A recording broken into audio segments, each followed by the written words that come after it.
Améliorer la qualité de ces missions d'observation pour des élections plus crédibles et transparentes et réduire par la même occasion les risques de crises électorales en Afrique de l'Ouest, c'est l'une des grandes préoccupations de la CEDEAO. Et c'est pour relever ce défi que des cadres et experts de la CEDEAO se sont réunis à Cotonou à travers 2 ateliers d'analyse post-électorale. Le premier a commencé le 15 et c'est ce que nous avions appelé l'institutionnalisation du déploiement de l'équipe cadre. L'équipe cadre qui est composée souvent de 5 à 6 experts qui viennent très tôt pour faire des rapports réguliers afin de préparer l'arrivée de l'équipe d'observation à long terme, qui est aussi composée d'experts mais qui dure moins longtemps que l'équipe cadre. Donc le second volet de l'atelier, c'est l'évaluation du déploiement de nos missions d'observation, des missions d'observation de la CEDEAO. Parce que vous savez, la CEDEAO déploie depuis la mise en place du protocole additionnel de 2001, et déploie des observateurs. Et ensuite, nous avons commencé par déployer des observateurs à long terme. Et il était temps d'évaluer l'opportunité de ces missions et l'efficacité de ces missions. Après un certain temps, nous avons jugé utile, n'est-ce pas, de nous asseoir et de faire une autocritique. Est-ce que notre démarche, est-ce que notre observation a toujours été un succès? Est-ce que ça a besoin d'un correctif? Voilà la raison pour laquelle, n'est-ce pas, cet atelier se tient, pour faire une autocritique, n'est-ce pas, de notre méthode de travail. L'atelier ouvert par le président du Conseil électoral du Bénin revêt une importance capitale en ce sens qu'il permet aux participants de passer au peigne fin les performances et les limites des missions d'observation jusque-là déployées par la CEDEAO. Les présents ateliers sont la preuve que notre organisation a le souci de mieux assister les organes de gestion des élections en améliorant la qualité de ces interventions.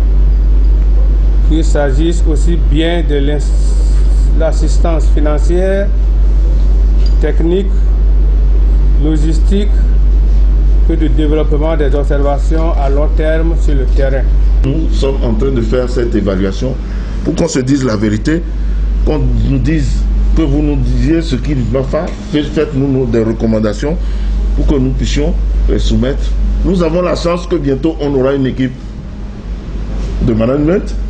Donc si nous avons des recommandations claires de cet atelier, ça fera partie des premiers documents que nous allons passer au prochain commissaire ou au prochain président de la commission.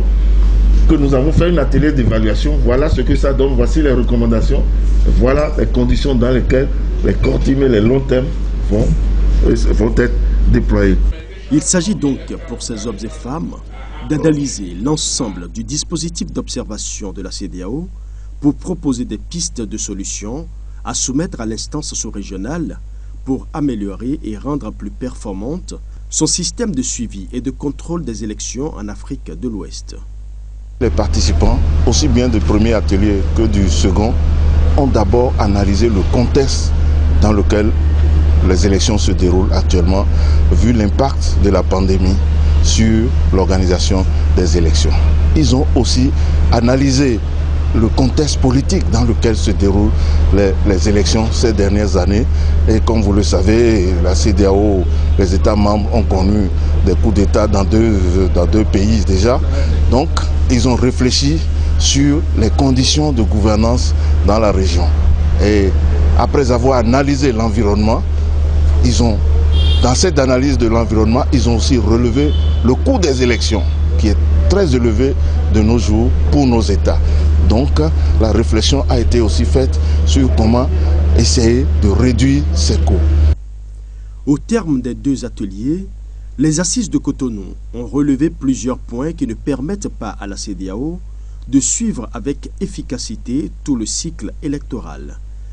Des recommandations sont donc formulées pour asseoir des bases solides pouvant permettre aux différentes missions déployées par la CEDEAO de contrôler la régularité du scrutin et la transparence à tous les niveaux du processus électoral. Le déploiement de l'équipe cadre devrait être institutionnalisé par la CEDEAO à travers la révision et le renforcement des dispositions pertinentes du protocole sur la démocratie et la bonne gouvernance.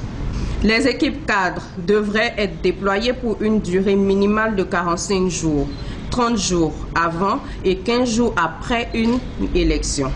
Et les missions à long terme pour une durée minimale de 30 jours, 20 jours avant et 10 jours après les élections, en tenant compte de la possibilité de report des élections durant le temps de déploiement. Les OLT devraient être déployées au moins 3 semaines avant et 1 semaine après le scrutin.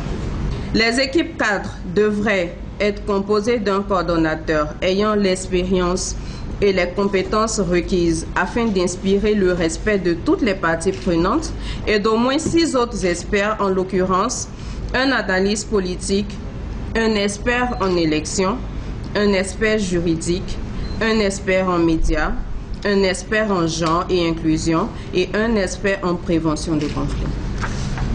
L'équipe cadre et les missions à long terme de la CEDEAO devraient être composées d'experts compétents et d'observateurs électoraux expérimentés, y compris un ancien membre de commission électorale d'un État membre. Des directives, manuels et un cadre approprié devraient être élaborés pour définir et régir la portée, les rôles, les responsabilités, la rémunération, le bien-être et le code de conduite des membres de l'équipe cadre. La commission de la CEDEAO, en coordination avec la GIZ ou tout autre partenaire au développement, devrait planifier au plus tôt la sélection et le déploiement des équipes cadres et des OLT sur la base de critères et de directives claires et bien définies. Dans la mesure du possible, il devrait y avoir une formation pré-déploiement et une formation continue pour renforcer les capacités professionnelles des membres de l'équipe cadre et des OLT, en particulier dans le déploiement de la technologie électorale et l'utilisation des technologies de l'information et de la communication comme outil d'observation des élections. Il conviendrait d'élaborer une méthodologie pour améliorer la qualité de l'information dans l'équipe de pré-déploiement ainsi que les outils de collecte de renseignements, y compris les modèles de rapport et les formulaires d'observation des élections. Il est absolument nécessaire de renforcer la capacité institutionnelle de la division de l'assistance électorale avec les ressources humaines, financières et opérationnelles requises. Il serait très difficile de mettre en place une base de données des informations relatives aux processus électoraux par pays. Régulièrement mise à jour, cette base de données devrait centraliser les rapports et recommandations des missions d'observation électorale de la CEDEAO, toutes les informations recueillies sur le cadre légal et institutionnel, les documents et la liste des personnes rencontrées. Les 2 ateliers de la CEDEAO ont également permis aux participants de donner raison au gouvernement du Bénin qui, quelques jours avant les assises de Cotonou, plaidait pour le renforcement du protocole additionnel. C'est d'ailleurs la première recommandation retenue par les experts de la CEDEAO.